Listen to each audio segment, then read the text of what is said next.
சுமார் 12 ஆண்டுகளாக நீரின்றி வறண்டு கிடந்த ஒரு குளம் மேம்படுத்தப்பட்டு மனங்களை பரவசப்படுத்தும் பட்டாம்பூச்சி பூங்காவாக மாறியுள்ளது. அந்த அழகிய மாற்றத்தின் பின்னணியை விவரிக்கிறது இந்த தொகுப்பு. 10,000க்கும் மேற்பட்ட நாட்டு மரங்கள், மலர்ச்செடிகள், தாவரங்கள் கொண்ட இந்த வெள்ளலூர் குளத்தின் பல்லுயிர் பெருக்கத்தை அதிகரிக்கும் வகையில் உருவாக்கப்பட்டுள்ள இந்த பட்டாம்பூச்சி பூங்கா உருவான விதமே சுவாரஸ்யமானது. அது என்ன சுவாரஸ்யம், ஏன் இந்த பட்டாம்பூச்சி பூங்கா அவசியமானது என்பது தொடர்பாக தான் இந்த செய்தி தொகுப்புல பார்க்க போறோம்.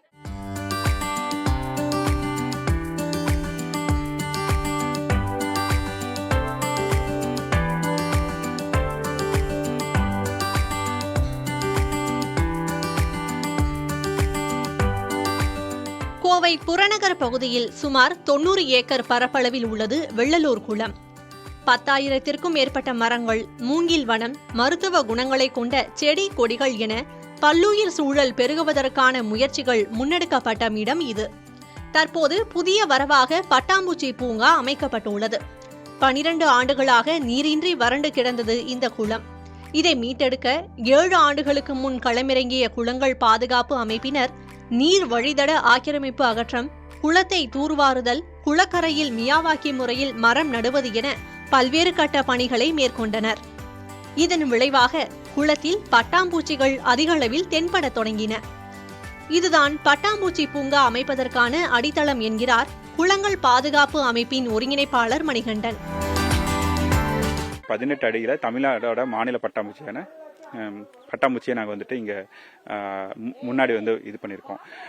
அதை சுற்றி பார்த்தீங்கன்னா 2 சைடும் ஒரு கோட்டை வடிவில் கோயம்புத்தூர்ல வேஸ்ட்டாக இந்த ரியல் எஸ்டேட்லாம் பண்ணிட்டு அவங்களோட நிலத்துலேருந்து வேஸ்ட்டாக எடுத்து போகிற கால்களை வச்சு ஒரு கோட்டை வடிவம் பண்ணியிருக்கோம். அதன் பின்பு பார்த்தீங்கன்னா இங்கே குழந்தைகள் நிறைய பேர் வராங்க. அப்படிங்கிறதுனால குழந்தைகளுக்கு சுற்றுச்சூழலையும் நீர் மேலாண்மையும் தமிழர்கள் எவ்வளவு விளங்கினாங்க, தாவரங்களை பாதுகாக்கிறதுல, சுற்றுச்சூழலை பாதுகாக்கிறதுல, நீர் பங்கீடுல, இந்த மாதிரி முக்கியமான குறியீடுகளை ஒரு கதைகளை வந்துட்டு இங்க சுதை சிற்பங்களா பண்ணி அதனுடைய ஸ்டோரி முன்னாடி வச்சிருக்கோம். நீர்வளத்துறை அனுமதியோடும் தனியார் நிறுவனங்களின் நிதி உதவியோடும் 66 லட்சம் ரூபாய் செலவில் இந்த பூங்கா அமைக்கப்பட்டுள்ளது.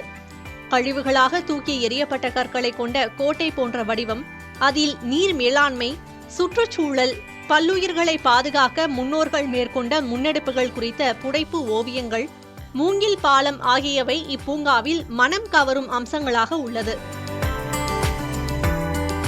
கோவை மேற்கு தொடர்ச்சி மலை, நொய்யலாறு போன்ற பகுதிகளின் தகவல்களை உள்ளடக்கிய மையம், பட்டாம்பூச்சி வாழ்க்கை சுழற்சியின் வடிவம், கல் சிற்பங்களால் ஆன பட்டாம்பூச்சி குடும்பங்கள் குறித்தான தகவல் பலகை உள்ளிட்டவற்றையும் கொண்டுள்ளது இந்த பூங்கா. வெள்ளலூர் பட்டாம்பூச்சி பூங்காவை பார்வையிட அனைவருக்கும் அனுமதி இலவசம் என்றாலும் முன்பதிவும் அவசியம்.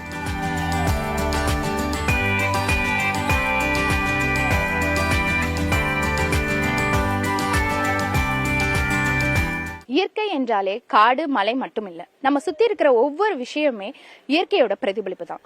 அந்த வகையில பொழுதுபோக்கு அம்சமாக, ஒரு அழகியல் சார்ந்த விஷயமா மட்டுமின்றி நீர்நிலைகளை பாதுகாக்கும் இடமாக அமைக்க முடியும் என்பதற்கு இந்த பட்டாம்பூச்சி பூங்கா மிகப்பெரிய உதாரணம். புதிய தலைமுறைக்காக ஒளிப்பதிவாளர் தீபனுடன் ஐஸ்வர்யா, கோவையிலிருந்து.